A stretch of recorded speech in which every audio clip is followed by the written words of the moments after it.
Lady Sundance here. This is the day the Lord has made. Let us be glad and rejoice in it. My boyfriend calls me Lady Sundance because he's Sundance and I'm Lady Sundance. How's that for a title? Yep, it's January 31st, 2020. Let's just say 2020. And I found this little book I got in the mail from old farmer's almanac. And I liked what it said here. It said 8 facts about Martin Luther King, since we're still celebrating his life. It says the civil rights leader born 90 years ago is honored this month. Yes, he is. He was born Michael King Jr. on January the 15th, 1929. King entered college at the age of 15. Wow, 15 entered college. He skipped grades 9 through 12 before enrolling at Morehouse College, the alma mater of his father and maternal grandfather, in 1944. I had to look that word up because I wasn't quite sure. It means bountiful mother. Alma mater means bountiful mother, but it just means that it was their father's their institution, their college that they went to. It was their alma mater. That was a college that they went to. So anyway, of his grandfather and his father. So although he was the son, grandson, and great-grandson of Baptist ministers, he was considering becoming a doctor or a lawyer instead. He later decided that the Bible had many profound truths which one cannot escape, and entered the Crozer Theological Seminary in Pennsylvania, graduating with his PhD at the age of 25. He got a C in public speaking during his first year at seminary, but by his final year, King was receiving straight A's and had become the valedictorian of his class. When he won the Nobel Peace Prize in 1964, he was the youngest person to do so at the age of 35. Malala Yousafzai now holds the record, winning the 2014 prize at age 17. That was just an added note that he is no longer the youngest person to receive the Nobel Peace Prize. But anyway, he was jailed 29 times, often on such trumped-up charges as driving 30 miles per hour in a 25-mile-per-hour zone in Alabama in 1956. In a speech on April 3rd, this one got me. Woo! Yeah. In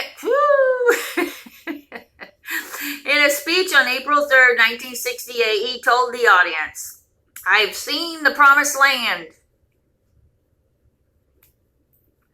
I may not get there with you, but I want you to know tonight that we as a people will get to the promised land."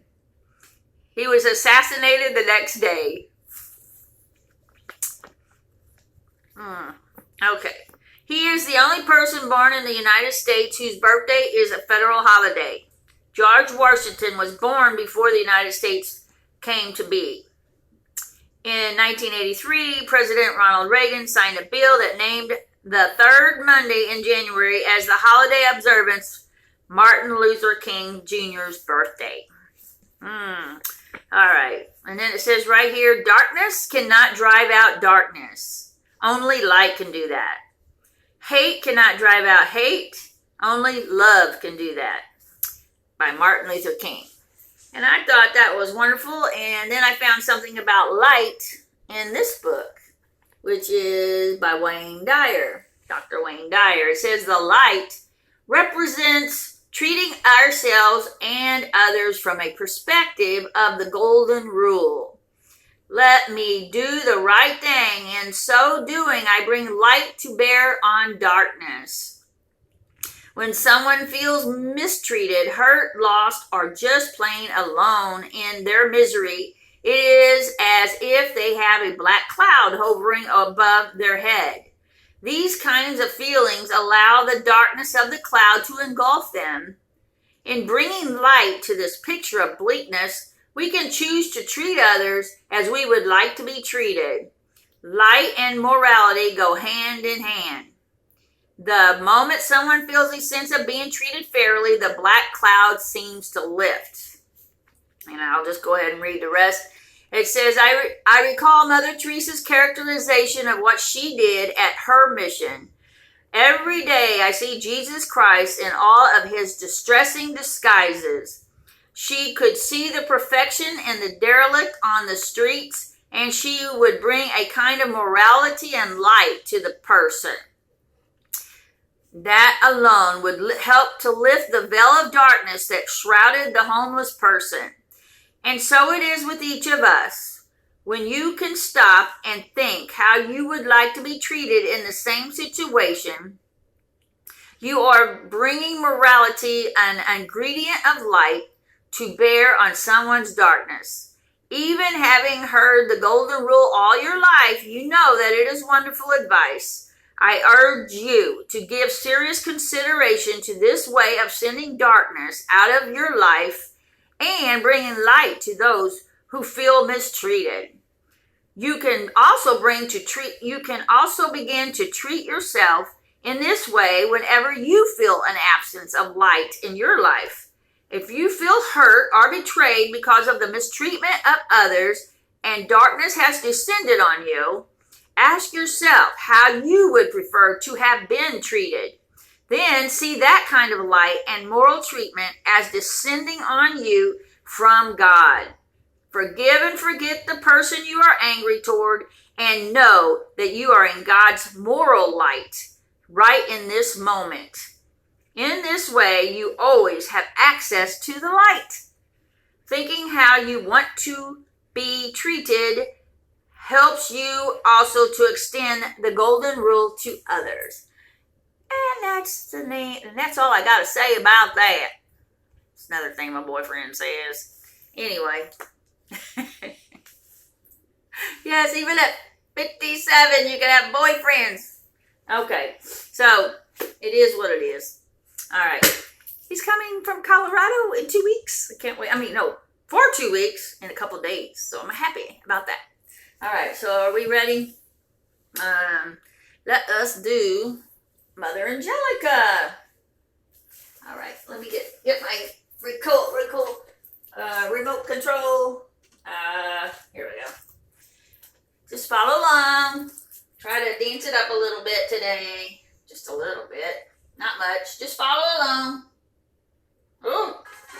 Whew. Yeah, that wasn't okay.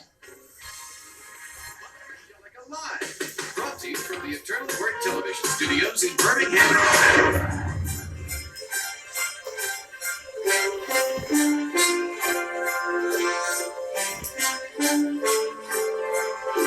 See it? Let me see if I can turn it just a little.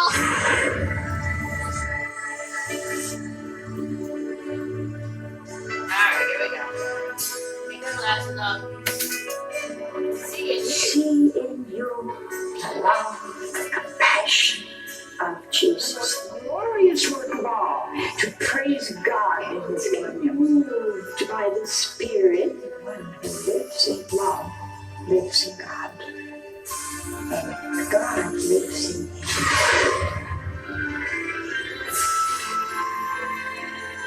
What a wonderful thing is our church. This whole network is built on trust. The essence of evangelization is to tell everybody Jesus like you. We are all called to be great saints. Don't miss the opportunity.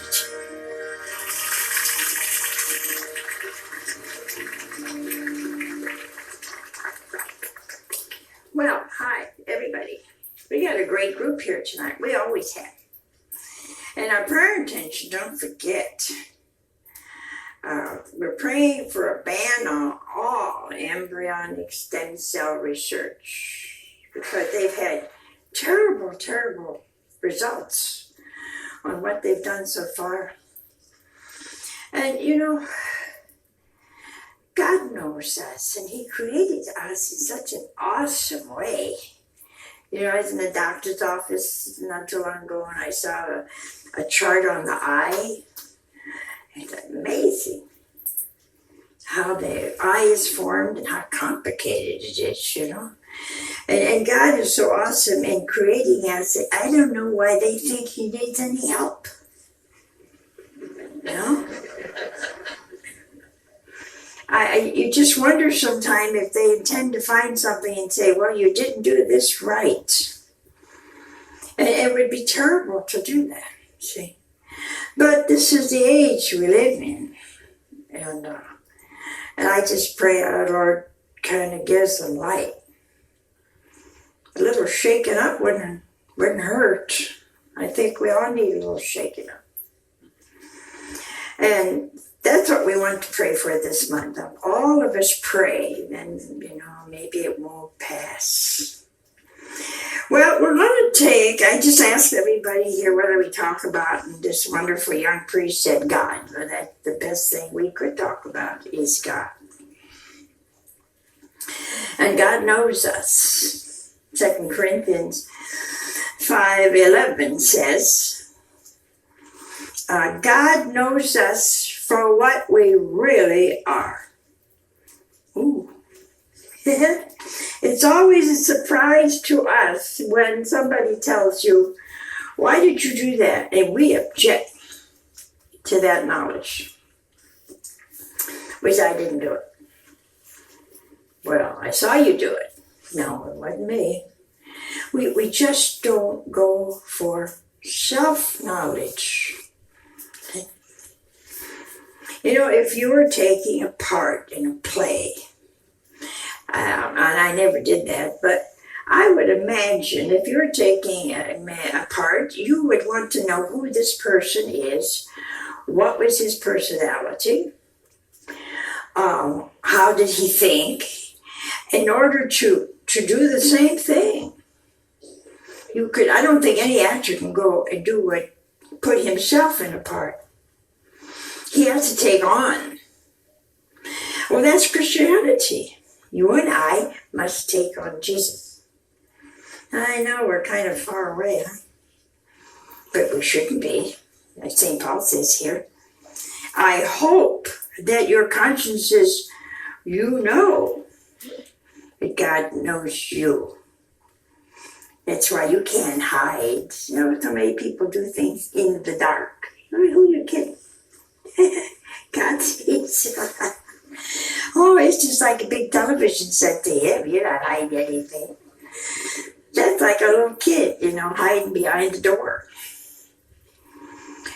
Now, he says here, from now on, therefore, we do not judge anyone by the standards of the flesh. I think one of the things that we do the easiest is judge. Do you think so? Huh? Yeah, we judge a lot. You can see say somebody's walking down the street and he just hurt his ankle. He's kind of limping a little bit. You're going to say, oh, look how drunk he is. He's not drunk at all. The poor guy sprained his ankle. And we do that constantly. It's like all of you feel, there's a great big billboard on the way coming here, and it says to parents, your child's head isn't as hard as you think it is. Make him wear a helmet. Well, I think that was a smart ad, because we're always judging people and then we come out wrong. And our dear Lord said two things. He said, do not judge, and you will not be judged. Now, wouldn't that be awesome if we could die and say to God, I never judged anyone? Anybody here say that? Boy, there's not one person lift up his head because we judge. Are you leaving me or something? Oh. Hi. These brand new things never work, you know. That's so funny about the television business. You spend so much money on things and these great big giants like I'm facing right, not him, this machine. They just don't work, you know. So we just have to be patient with. Now, for anyone who is in Jesus, there's a new creation. Are you new? You don't know what it means? Well, let me tell you. It means that you think like Jesus and you act like Jesus. Well, that shouldn't be hard. All of you that we go to communion, even if you go once a week, and especially if you go every day, you should be able to act like Jesus. You say, well, I don't know how to act like Jesus. Well, it doesn't mean you act like God, but He is God. What do you do? If you feel angry, what do you do when you feel angry? Nobody wants to say it. What do? You blow, right? This is your chance to tell somebody what you're thinking. And it's not very good, but you've been waiting a long time. Well, now, see, if you were to say, I don't want to do that, I want to be like Jesus. You know, Jesus had to take a lot. He'd be talking to a crowd, and the Pharisees are out there to get him, trip him up. Is it right to pay taxes to Caesar? They want to trip him. It's one of those situations that no matter what he said, he was finished. And what Jesus do? Oh, he was smart, but he didn't get mad, didn't get angry. He said, whose coin is that? Show me a coin. He said, whose image is this? He said, Caesar's. Well, then give it to Caesar. What does God give to God? Boy, that's what you call smart. See, am I going straight again? Yeah. See, I always like to tell God, you're so smart. Do you ever say that to God? You're so smart. He is total intelligence. He knows everything. But see, he acted as God-man, he acted in a very special way.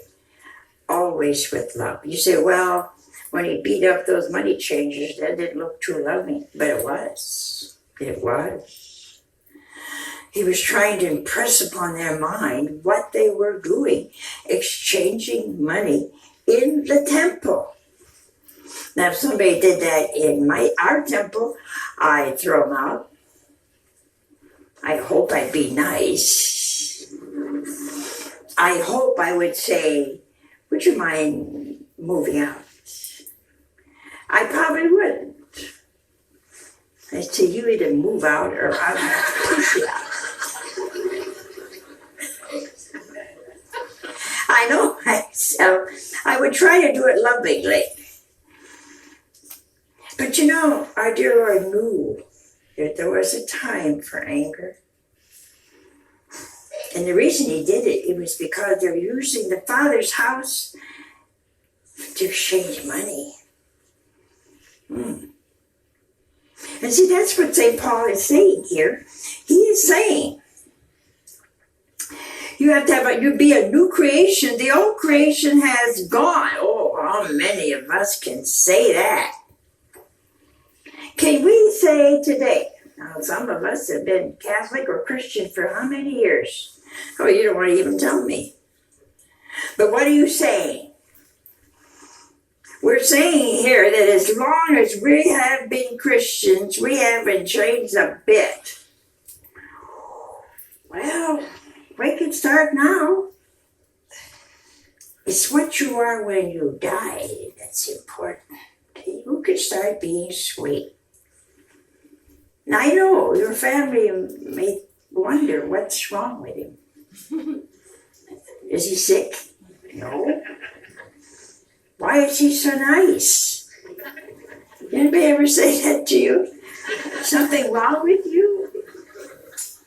You know, when I was a young sister, and it's ages ago, the custom in the monastery was to put your hands under your scapular when you're walking down the hall. I just couldn't do it. I mean, I tried and I tried, and every week I got corrected for that, and I try again. And so one day I thought, now this is ridiculous. You entered this monastery willingly. You knew what the obligations were going to be. Why can't you do this small thing? I did it.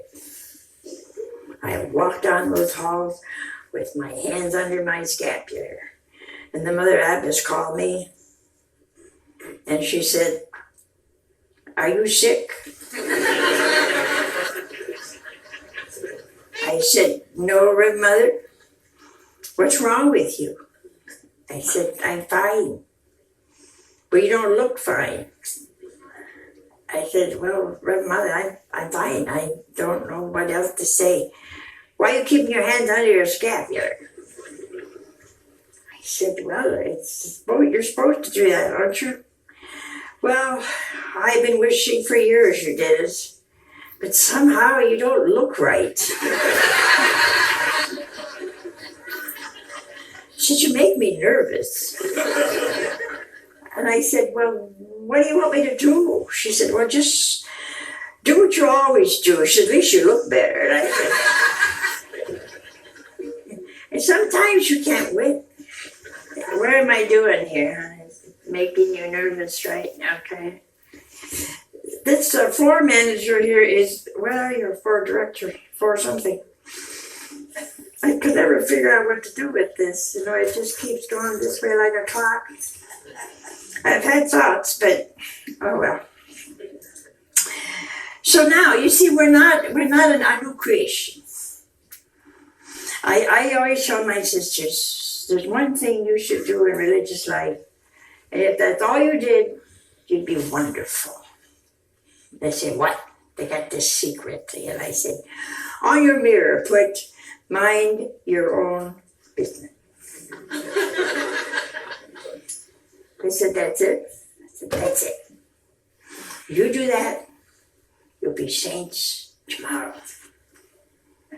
Isn't that true, huh? Rash judgment comes from not minding your own business. This whole world would change if you did mind your own business. Gossip wouldn't be. See, did you imagine every woman in this world not gossiping for a week? You can't imagine that, huh? Uh-huh. See, all these men are shaking their heads. And all these women can't even imagine it. A whole week? What would I talk about? Well, you could talk about Jesus. Jesus? Oh, well, what else? The weather? That's it?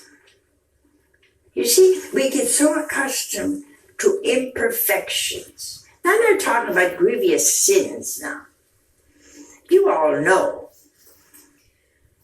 what a grievous sin is. That's what St. Paul is talking about here. See, it's all God's work, he says. We are ambassadors. You know what an ambassador is? An ambassador is an example of a country. He has to think like that country. He has to portray the spirit of that country. He has to be that country in another world, in another country. You and I are ambassadors for Jesus. In the days of the first Christians, in some places, they couldn't even talk about Jesus. So how did they get so many converts? Example. Somebody forgives a grievous offense. But today, are you crazy? What's wrong with you? It's an eye for an eye. That's the only part of Scripture most people know. An eye for an eye and tooth for a tooth. You know what that meant? That was an act of charity. What it meant was, if you stole my cow, the worst I could do to you is to steal your cow. It didn't mean you popped him on the head and gave him a black eye. It was a tooth for a tooth. That gave people halfway decent. Now St. Paul says, we prove we are servants of God by great fortitude in times of suffering. Oh, we haven't changed a bit in all 2,000 years.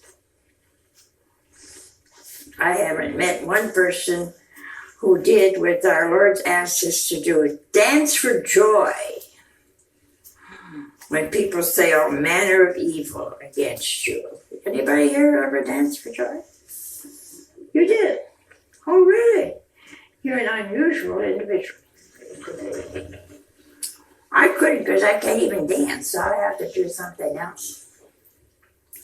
See, we don't realize that the purpose of our earthly sojourn is to become holy. And what is holiness? Holiness is pain, suffering, humiliation, and sometimes it's joy, happiness. You know, who could not have joy with a banana split?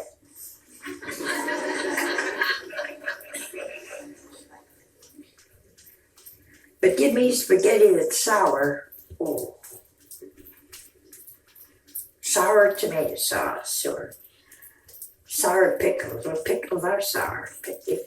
Unless you're German, you don't go for sour things, you see.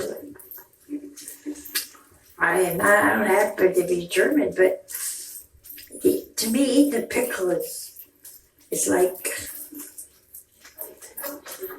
putting sandpaper between your teeth. And I see people eating pickles like a candy bar. Crunch. They don't even wince. I mean, their eyes don't water. I look at them with amazement. You know, that hot stuff. My sisters love hot stuff. Oh, Lord. And I never understood eating hot stuff because you don't taste any food. You just taste hot stuff. And they, oh my Lord, they put it on. I know, I saw one put it on an apple. I said, oh, God, an apple. Hot stuff. And they say it's good for you, but I don't know how it goes from here down to here. And it doesn't seem, they seem very healthy. It's probably not a germ or virus or bacteria would dare enter their stomach. They just look at that hot stuff coming down there. And then I'll say something about hot stuff and I put it on my tongue and I'm going, give me water, give me water. And they look at me like, what's wrong with you? Well, what's that got to do with the subject? Nothing.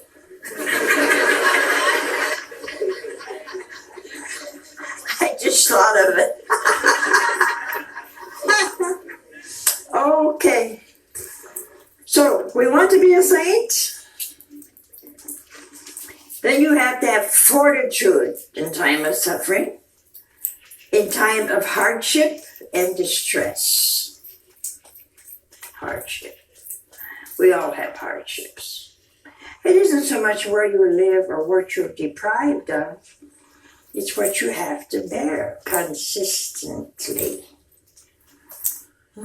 Consistently have to bear. It could be a toe ache. Something consistent. Could be a person. But I would imagine the person that bugs you the most, you also bug them the most. There has to be something there between you. But you know, if you analyze why you don't like this person or that person, it's usually something small. I don't like the way they part their hair. So what? I don't like the colors they wear. You wouldn't love anybody if you went by those standards. I have to love you for you, just as you are. And what does he say? All right, guys. St. Have Paul a said when he wonderful was flogged Friday. and sent to prison I got and 2 weeks mobbed off after today. and sleepless Woohoo! and starving. Mwah. God bless you guys. Remember, be a We're light. supposed to bear that patiently and